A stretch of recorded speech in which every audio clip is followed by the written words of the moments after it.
Today, I'm going to tell you everything I know about creatine. And yes, I've supplemented creatine myself, so I know firsthand what it does and does not do to the body.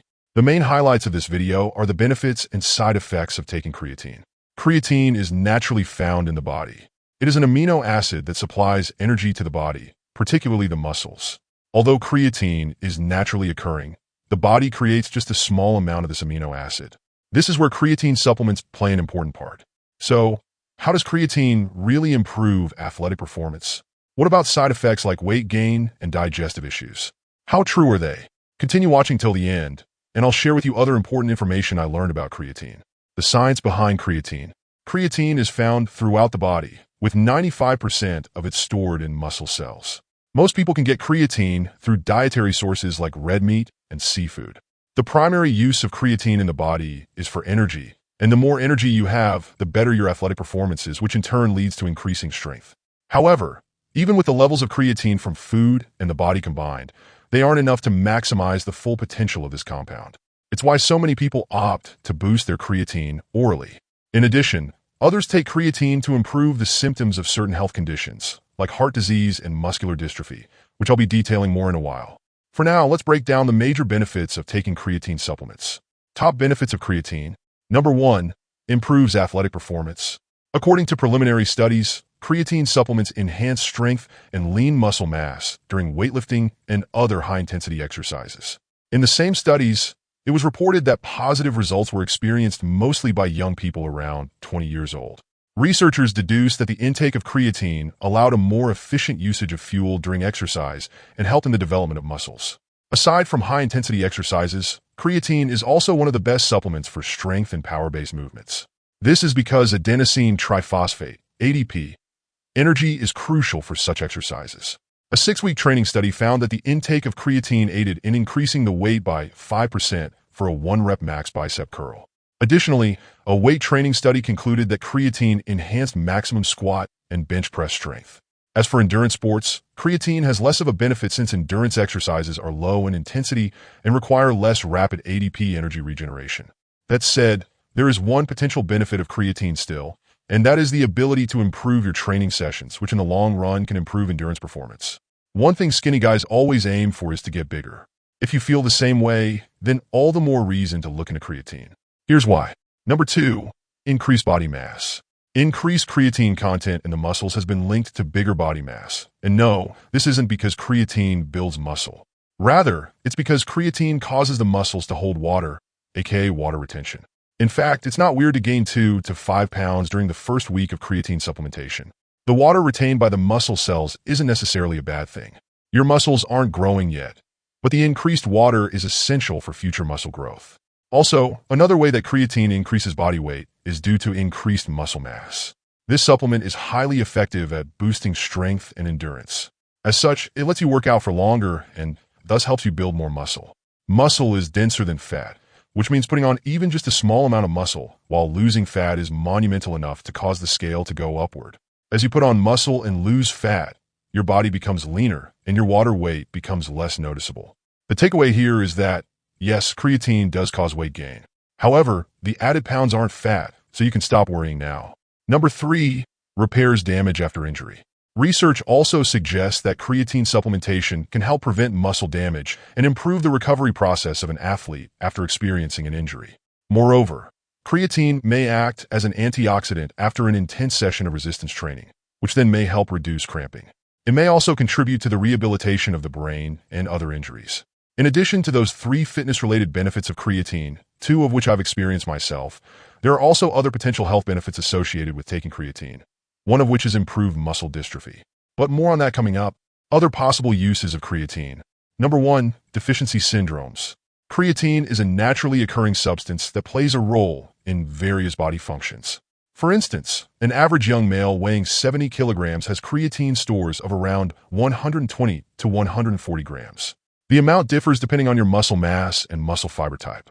Creatine deficiency is associated with a wide range of conditions: chronic obstructive pulmonary disease, COPD, depression, diabetes, multiple sclerosis, MS, muscle atrophy, fibromyalgia, and osteoarthritis.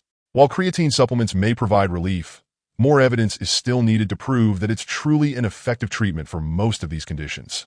Increasing the creatine in the brain through supplements can, however, help relieve seizures, symptoms of autism, and movement disorders. Reduced risk of heart disease is another possible health benefit of taking creatine. Here's why. Number 2, heart disease. Do you have high concentrations of triglycerides or fats in the blood? Consider taking creatine supplements. Based on studies involving people with heart failure who took creatine along with having the standard medical care, they were able to exercise for longer before becoming fatigued. In another study of 20 people with heart failure, it was found that short-term intake of creatine, along with standard medication, helped boost their body weight and muscle strength. Creatine has also been reported to help reduce homocysteine, an amino acid that, when elevated in level, can contribute to heart disease, including heart attack and stroke. Number 3, muscular dystrophy. In many cases, those with muscular dystrophy have fewer creatine stores, which may be associated with muscle weakness. According to a study, taking creatine led to a slight increase in muscle strength compared to those who did not take the supplement. Short and medium-term creatine treatment in people with muscular dystrophies is well received. Studies show that taking creatine daily for 8 to 16 weeks can help enhance muscle strength and reduce fatigue brought on by muscular dystrophy. On the other hand, it pays to know that not all studies have come to the same conclusion. Speaking of muscle-related symptoms, there's another disease that is characterized by such and thus benefits from creatine. That is none other than number 4, Parkinson's disease. A common symptom of Parkinson's disease is decreased muscle fitness. This means poor muscle mass, muscle strength, and increased fatigue. Based on one study, people with PD who took creatine were able to enhance their exercise ability and endurance. In a different study, creatine supplements boosted the participants' moods and reduced their need for medication compared to those who didn't take the supplement.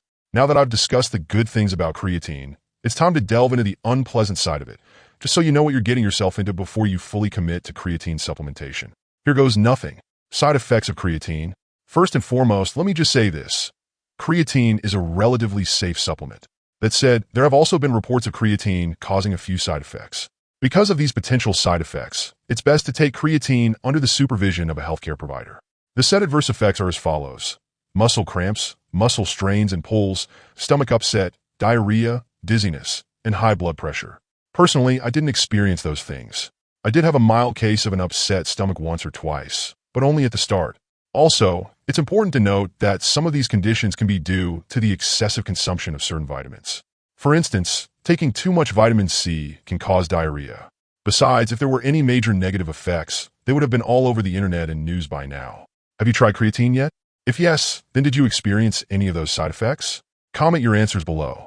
But to be safe, I recommend you take creatine only if you're a healthy adult and have no kidney problems.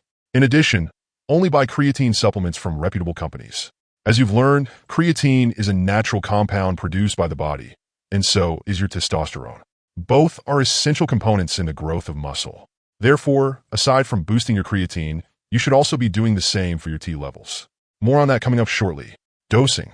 The amount of creatine you take is of paramount importance in order to get the maximum benefits. The body naturally creates about 1 to 2 grams of creatine every day, but that's nowhere near the optimum dosage needed to build muscle. According to the International Society of Sports Nutrition, the safe dosing schedule for creatine monohydrate is: loading dose. Start with 0.3 grams per kilogram of body weight per day for 5 to 7 days, divided into 4 doses throughout the day. Maintenance dose. Follow it up with 3 to 5 grams per day thereafter for up to 5 years. Bonus content. For those who stick around until the end of the video, here's the promised additional information everyone should know about creatine. Common FAQs about creatine supplementation. Number 1. What is the best type of creatine supplement? Supplements, in general, vary in form, with some having better quality than others.